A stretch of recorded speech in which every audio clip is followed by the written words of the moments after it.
Today my topic is anxiety.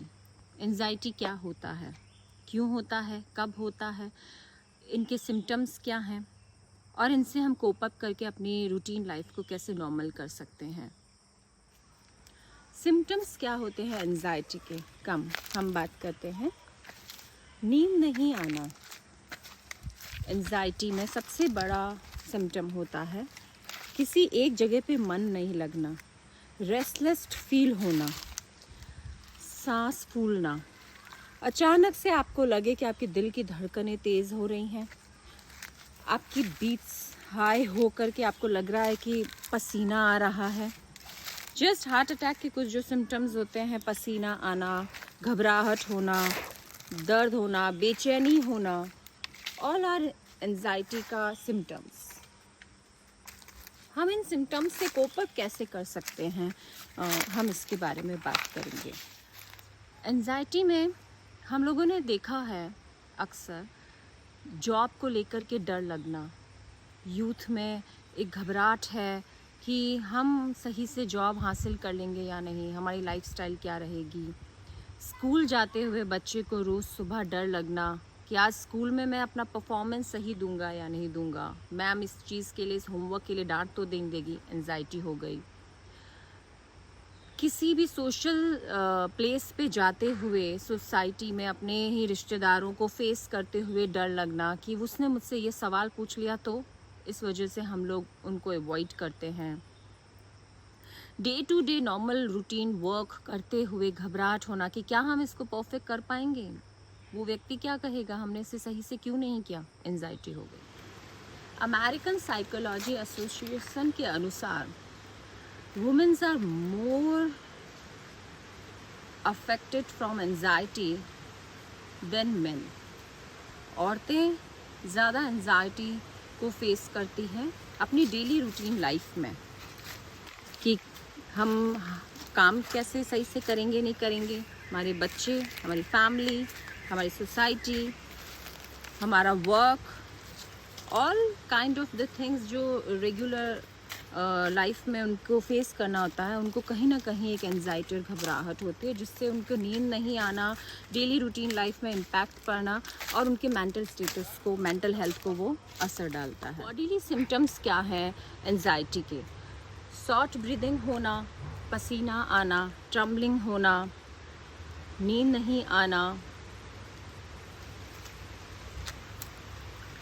Tiredness feel होना, weakness feel होना,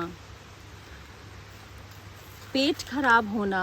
हम लोग कहते हैं कि हमारा पेट खराब हो गया, गैस बनना, डाइजेशन सिस्टम डिस्टर्ब होना, सब एंजाइटी के पार्ट्स हैं जो हमारे इन चीज़ों को इम्पैक्ट डालते हैं। जैसे हम फिज़िकली हेल्दी रहना चाहते हैं, उतना ही ज़रूरी हो जाता है मेंटली हेल्दी रहना। मेंटली हेल्दी अगर आप हैं तभी आप फिज़िकल हेल्दी हो पाएंगे। तो अपनी प्रॉब्लम्स को जल्द से जल्द सॉल्व करें और मेंटली हेल्थ के साथ साथ अपने फिज़िकल हेल्थ को भी इम्प्रूव करें। Types of anxiety.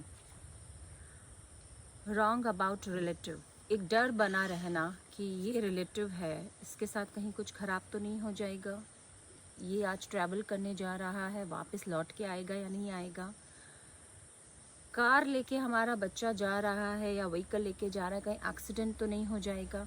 ये कुछ इस टाइप की एंजाइटीज़ हैं जो रिलेटिव एंजाइटीज़ में काउंट होती हैं।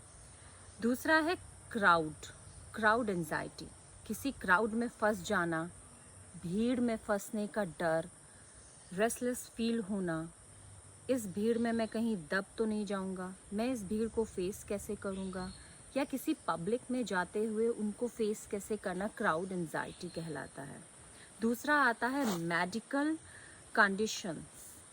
कुछ मेडिकल कंडीशंस ऐसी होती हैं जिसमें हमारे को back pain, lower pain, disease,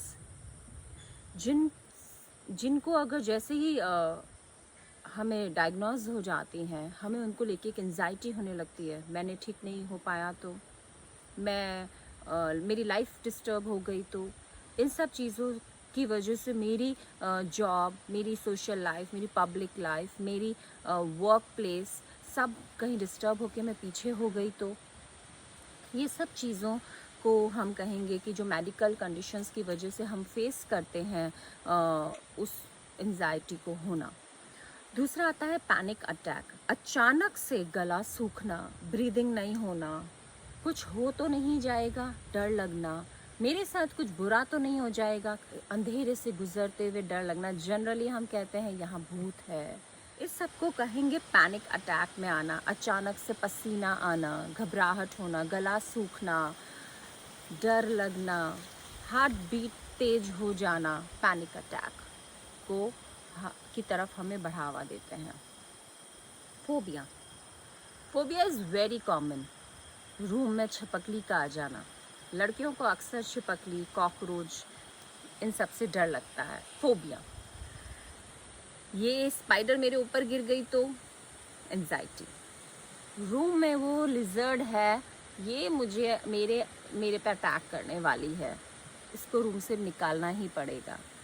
घर में चूहा है, कुछ लोग इतना एंजाइट हो जाते हैं उसको लेकर के, ये निकलेगा नहीं तब तक उनसे चैन से नहीं बैठा जाता है।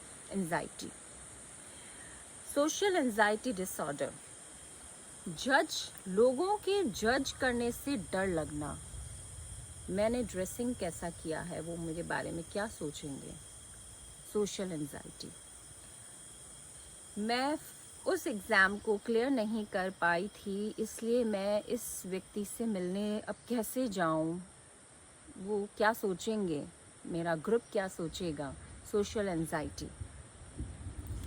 Separation anxiety is a very very famous in our field. किसी व्यक्ति से दूर हो जाना, प्यार में धोखा मिलना, अपने लाइफ पार्टनर को खो देने का डर, घर से दूर होना, किसी कॉलेज में, स्कूल में, हॉस्टल में एडमिशन होने से एक डर लगना कि अब मैं मेरे घर के बिना, रिलेटिव्स के बिना कैसे रहूँगी या रहूँगा, मेरा मन कैसे लगेगा, मुझे नींद कैसे आएगी अपनी मॉम के बिना, या अपने बेड, अपना तकिए से सेपरेट होने का डर। एक आदमी कंफर्ट जोन में होता है, उससे निकलने को सेपरेशन कहते हैं कि उसके हम फेस कैसे करेंगे, तो सेपरेशन एंजाइटी। एक टाइप का होता है इलनेस डिसऑर्डर, इंसान को डर लगने लगता है कि कहीं मुझे ये बीमारी तो नहीं हो जाएगी, जैसा हमने कोरोना टाइम में देखा था, लोगों को डर लगने लग गया था मुझे कोरोना तो नहीं हो जाएगा, मुझे उसको टच नहीं करना, मुझे उसको मिलने नहीं जाना, मुझे उनको घर नहीं आने देना है।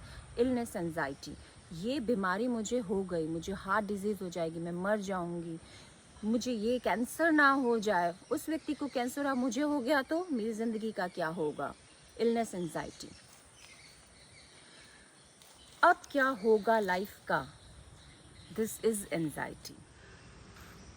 हमें कब पता करना है कि अब हमें हमारी एंजाइटी के लिए ट्रीटमेंट कराने की ज़रूरत है? सबसे पहले हमें हमारा फिज़िकल एग्ज़ामिनेशन करवाना चाहिए है कि कहीं कोई हार्ट डिज़ीज़, कोई प्रॉब्लम तो नहीं है जिस वजह से हमें एंजाइटी हो रही है, इंसोमेनिया, नींद नहीं आना, ये कोई प्रॉब्लम तो नहीं है गहरी किसी बीमारी की वजह से। तो इसके लिए किसी डॉक्टर के पास जाके पहले पता करवाएं मेडिकली कि आप मेडिकली पूरा ठीक हैं। दूसरा आता है पॉइंट, साइकोलॉजिस्ट के पास जाकर के अपने कुछ साइकोलॉजिकल टेस्ट करवाए जाते हैं जिसके कई अलग अलग स्केल्स होती हैं कि हमें एंजाइटी का लेवल क्या है, जिसको कहते हैं मेंटल हेल्थ एग्जामिनेशन। हमारे मेंटल लेवल का एग्जामिनेशन करना कि हम कितना प्रॉपरली मेंटली हेल्थी हैं या नहीं हैं। इस चीज़ का, इस एंजाइटी का हमारी लाइफस्टाइल पे कितना इम्पैक्ट पड़ रहा है और हमारी वजह से हम अपने रिलेटिव्स और घर वालों को कितना डिस्टर्ब कर रहे हैं, उस सब को समझते हुए हमें इसका जल्द से जल्द इलाज कराना चाहिए, ना कि इससे छोटी मोटी समस्या या प्रॉब्लम समझ के बस बैठ जाना चाहिए कि ऐसे ही नींद नहीं आ रही होगी, ऐसे ही घबराहट हो रही होगी, ऐसे ही पसीना आ रहा होगा। नो, आपको जल्द से जल्द इसका निवारण करना चाहिए है और इट्स वेरी इम्पॉर्टेंट कि इस प्रॉब्लम को सॉल्व किया जाए। Mental health is important as well as physical health. So please अपनी एंजाइटी को जल्द से जल्द सॉल्व करें और मेंटली हेल्दी हों जैसे आप फिज़िकली हेल्दी होना चाहते हैं। Thank you so much.